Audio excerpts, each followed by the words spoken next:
Assalamualaikum warahmatullahi wabarakatuh.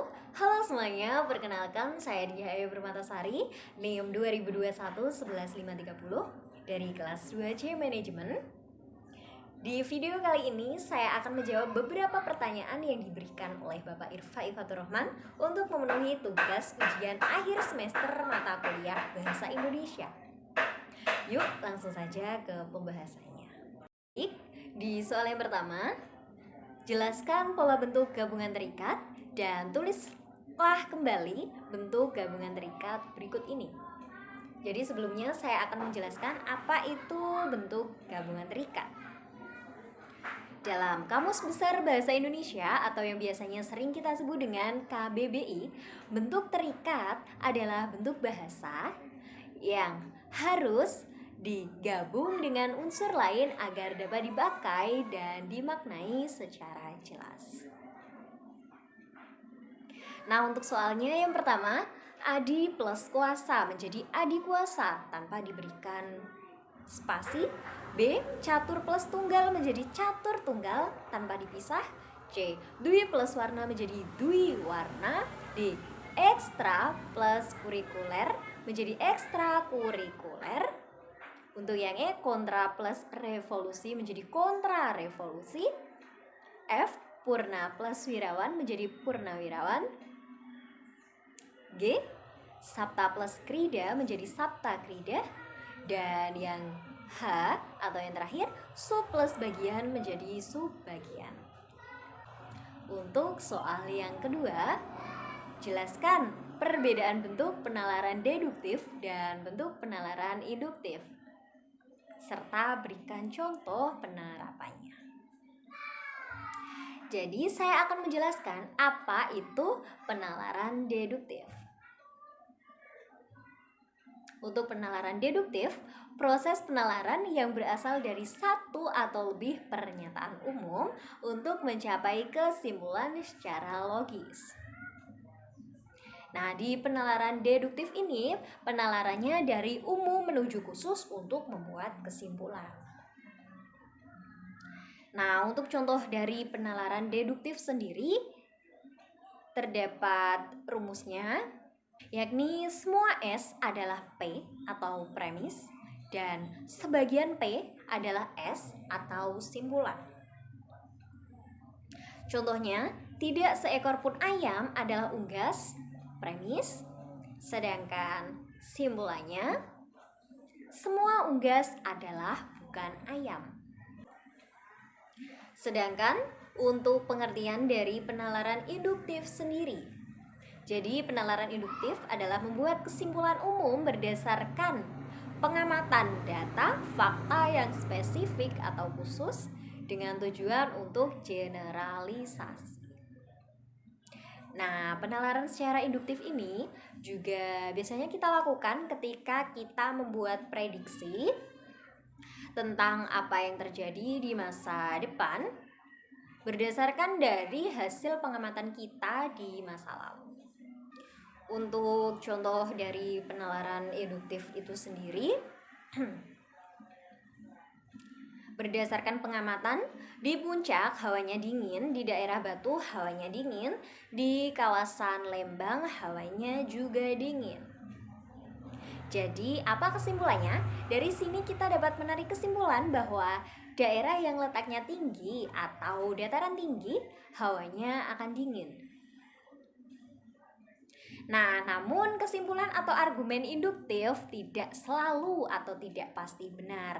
Namun biasanya probabilitas atau kemungkinan akan benar. Jadi biasanya untuk penalaran induktif sendiri akan dilakukan pengujian lebih lanjut. Next, di soal yang ketiga, jelaskan dan beri contoh transkripsi dan transliterasi. Berikan contoh penerapannya. Nah, untuk pengertian dari transliterasi sendiri adalah penyalinan dengan penggantian huruf dari suatu abjad ke abjad yang lain. Sedangkan pengertian dari transkripsi adalah pengalihan tuturan yang berwujud bunyi ke dalam bentuk tulisan atau penulisan kata kalimat atau teks dengan menggunakan lambang-lambang bunyi. Nah, berikut di PPT sudah saya sajikan beberapa contohnya. Di contoh yang pertama, untuk kata Arab yaitu min qablika ditransliterasikan maksud saya atau penulisannya menjadi min hablika. Sedangkan jika kita transkripsikan atau pengucapannya menjadi min hoblika.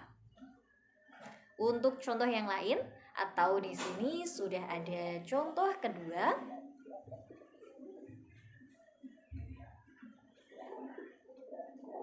Nah, untuk contoh yang kedua, ketika kita transliterasikan menjadi qul huwallahu ahadun, sedangkan ketika kita transkripsikan atau pengucapannya menjadi qul huwallahu ahad. Ada juga contoh yang ketiga, ketika kita transliterasikan adalah subhanallahu wa ta'ala, dan ketika kita transkripsikan atau pengucapannya juga subhanahu wa ta'ala. Lanjut di soal yang keempat, yaitu jelaskan penomoran bagian karangan berikut ini. Perbaikilah jika menurut Anda masih ada penulisan yang salah. Menurut saya di sini masih ada yang salah karena belum tersusun sesuai dengan aturan. Untuk bab dan subbabnya ini urutannya masih urut menjadi satu, padahal seharusnya untuk subbab harus lebih menjorok dibandingkan dari babnya. Nah, untuk penulisan yang benar sudah tertera di PPT dan akan saya jelaskan. Jadi untuk penulisan yang benar, A. Program usaha, di bawahnya 1 titik tahap persiapan program, kemudian ada subbab 1.1 titik penerimaan warga belajar, 1.2 titik pemilihan penyelenggara, dan 1.3 titik pemilihan ketua kejar usaha. Untuk 1.1 sampai 1.2, 1.3 maksud saya adalah urut, lebih menjorok daripada babnya. Kemudian 1.3.1 dan 1.3.2 adalah lebih menjorok dari 1.3. Untuk lebih jelasnya sudah saya tampilkan di PPT. Untuk soal yang nomor 5, jelaskan cara penulisan gelar akademik yang benar. Kemudian jawab soal berikut ini. Jika masih salah penulisannya, segera perbaiki. Nah, berikut saya akan jelaskan cara penulisan gelar akademik mengikuti aturan yang berlaku dalam ejaan yang disempurnakan atau EYD, yaitu pada aturan tentang penulisan singkatan, pemakaian tanda titik, serta pemakaian tanda koma. Nah, ketentuan lengkapnya akan saya jelaskan berikut ini. Jadi di PPT ada beberapa ketentuan untuk penulisan gelar akademik. Yang pertama, setiap gelar ditulis dengan tanda titik sebagai antara antar huruf pada singkatan gelar yang dimaksud. Untuk aturan yang kedua, gelar ditulis di belakang nama orang. Aturan yang ketiga, antara nama orang dan gelar yang disandangnya dibubuhi tanda koma. Next, di aturan keempat, jika di belakang nama orang terdapat lebih dari satu gelar, maka di antara gelar-gelar tersebut disisipi tanda koma. Nah, sudah ada contoh soalnya dan sudah ada penulisan yang betul. Yang A, Bayu Maharani, seharusnya setelah kata Maharani ada koma, kemudian S.S. B, R.M. Pratama, koma, M.M. Untuk C, Dr. Irfai Fatur Rahman, koma, Dr. Irfai Fatur Rahman, koma, S.PD, koma, M.PD. Untuk yang D, penulisan yang benar menjadi Dr. Andes Muhammad Kanzanuddin, koma, M.PD. Untuk yang E, Profesor maksud saya Profesor Dr. Titik Ahmad Ulinuha, M. PD. Untuk lebih jelasnya bisa dilihat di PPT. Kemudian di soal yang keenam, jelaskan penggunaan tanda elipsis, tanda siku, dan tanda kurung. Berikan contoh penggunaan tanda tersebut dalam kalimat. Nah, di sini tanda elipsis dipakai untuk menunjukkan bahwa dalam suatu kalimat atau kutipan ada bagian yang dihilangkan. Contohnya, penyebab kemerosotan akan diteliti lebih lanjut. Kemudian, dalam Undang-Undang Dasar 1945 disebutkan bahwa bahasa negara ialah . Nah, yang perlu diingat adalah tanda elipsis itu didahului dan diikuti dengan spasi. Kemudian, tanda elipsis pada akhir kalimat diikuti oleh tanda titik. Jumlah titiknya adalah 4 buah. Kemudian, tanda elipsis dipakai untuk menulis ujaran yang tidak selesai dalam dialog. Misalnya, menurut saya seperti . Kemudian, tanda kurung. Tanda kurung digunakan untuk mengapit tambahan keterangan. Nah, contohnya adalah ayah mengurus perpanjangan surat tanda kendaraan bermotor, kurung buka STNK, kurung tutup, pagi tadi. Kemudian, pelajar kelas 3 yang sudah cukup umur diharapkan untuk membuat kartu tanda penduduk, kurung buka KTP, kurung tutup. Kemudian, tanda kurung digunakan untuk mengapit keterangan bukan bagian utama kalimat. Contohnya, berdasarkan penjelasan tersebut, kurung buka lihat tabel 1.1, kurung tutup, diketahui bahwa pertumbuhan dan perkembangan tumbuhan dipengaruhi oleh beberapa faktor. Yang terakhir, tanda kurung siku digunakan untuk mengapit huruf atau kata sebagai koreksi. Tanda kurung siku mengapit huruf, kata, atau kelompok kata sebagai koreksi atau tambahan pada kalimat yang ditulis orang lain. Tanda itu menyatakan bahwa kesalahan atau kekurangan itu memang terdapat di dalam naskah asli. Kemudian, beberapa contoh yang saya berikan yakni kami mendengar bunyi petir menggelegar keras sekali. Yang di kurung siku adalah huruf D. Kemudian, tanda kurung siku digunakan untuk mengapit keterangan dalam kalimat penjelasan yang sudah bertanda kurung. Untuk contohnya, perbedaan kedua teknik pengolahan tersebut, kurung buka persamaannya di dalam bab 2, kurung siku lihat halaman 45 sampai dengan 50, kurung siku kurung tutup harus dijelaskan pada bagian ini. Kemudian untuk soal yang ketujuh, jelaskan 3 cara penalaran induktif meliputi generalisasi, analogi, dan hubungan sebab akibat atau kausal. Silahkan jelaskan satu persatu disertai dengan contohnya. Yang pertama, generalisasi adalah proses penalaran yang bertolak dari fenomena khusus menuju kesimpulan umum. Nah, di sini generalisasi merupakan pernyataan yang berlaku umum untuk semua atau sebagian besar gejala yang diamati. Untuk contohnya, buah mangga berwarna hijau dan rasanya manis, buah jambu biji berwarna hijau dan rasanya manis. Untuk generalisasinya adalah semua buah berwarna hijau rasanya manis. Di sini pernyataannya adalah semua buah berwarna hijau rasanya manis hanya memiliki kebenaran probabilitas atau kemungkinan karena belum pernah diselidiki kebenarannya. Yang B, analogi. Metode analogi adalah metode penalaran dengan membandingkan dua hal yang mempunyai sifat yang sama. Kita dapat menarik kesimpulan jika terdapat persamaan dalam berbagai bidang. Dengan kata lain, penalaran analogi dapat diartikan sebagai proses penyimpulan berdasarkan fakta atau kesamaan atau proses membandingkan dari dua peristiwa atau hal yang berlainan. Berdasarkan kesamaannya kemudian ditarik kesimpulan. Nah, contohnya, klub Persija Jakarta mampu masuk babak final karena berlatih setiap hari. Kemudian maka klub Persib Bandung akan masuk babak final jika berlatih setiap hari. Yang C, hubungan kausal adalah proses penalaran yang diperoleh dari gejala-gejala yang saling berhubungan. Hubungan kausal atau kausalitas merupakan prinsip sebab akibat. Untuk contohnya, penebangan liar di hutan mengakibatkan tanah longsor. Jika dipanaskan, lembaga memuai. Jika dipanaskan, emas memuai. Kemudian untuk soal yang ke-8, jelaskan yang dimaksud dengan silogisme, berikan contoh silogisme. Silogisme adalah suatu proses penarikan kesimpulan secara deduktif. Silogisme disusun dari dua proposisi atau pernyataan dari sebuah konklusi atau kesimpulan.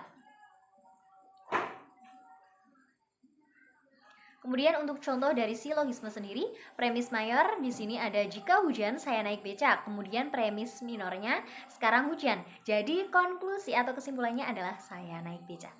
Untuk pertanyaan ke-9, apa yang dimaksud dengan konjungsi? Sebutkan jenis konjungsi dan berikan contoh penerapan konjungsi. Menurut KBBI, konjungsi adalah kata atau ungkapan penghubung antar kata, antar frasa, antar klausa, dan antar kalimat. Jenis-jenis konjungsi yang pertama ada konjungsi aditif.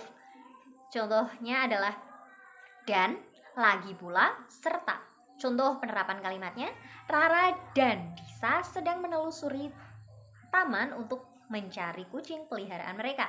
Untuk yang kedua ada konjungsi pertentangan. Contoh konjungsi pertentangan, tetapi, melainkan, sebaliknya, sedangkan, namun. Contoh penerapan kalimatnya, Rara dan Disa sedang mencari kucing peliharaan mereka di taman, sedangkan ibu membantu mencarinya di belakang rumah. Kemudian yang ketiga, konjungsi disjuntif. Contohnya, atau maupun entah. Contoh penerapan kalimatnya, saat Rara dan Disa berhasil menemukan kucing peliharaan, mereka bingung menentukan harus menggendong atau menuntunnya ke rumah. Kemudian keempat, konjungsi waktu. Contohnya apabila, bila, hingga, ketika, dan lain sebagainya sesuai di PPT. Kemudian contoh penerapan kalimatnya, Rara dan Disa memberikan kucing mereka makan setelah berhasil menggendong kucing pulang ke rumah. Di pertanyaan yang terakhir, wacana terbagi menjadi 5, yakni wacana narasi, deskripsi, eksposisi, argumentasi, serta persuasi. Jelaskan ciri dan perbedaan tiap wacana tersebut, serta berikan contohnya. Yang pertama, wacana narasi adalah teks yang berisi cerita, kisah, dan peristiwa tertentu yang menggunakan gaya bahasa naratif. Di sini teks narasi memiliki alur yang jelas dari awal hingga akhir cerita. Untuk contohnya, sudah saya berikan di PPT. Kemudian untuk wacana deskripsi menggambarkan atau menjelaskan sesuatu. Penjelasannya secara mendetail dan melibatkan panca indera, berusaha membuat pembaca dan pendengar merasakan adegan atau peristiwa di dalam teks.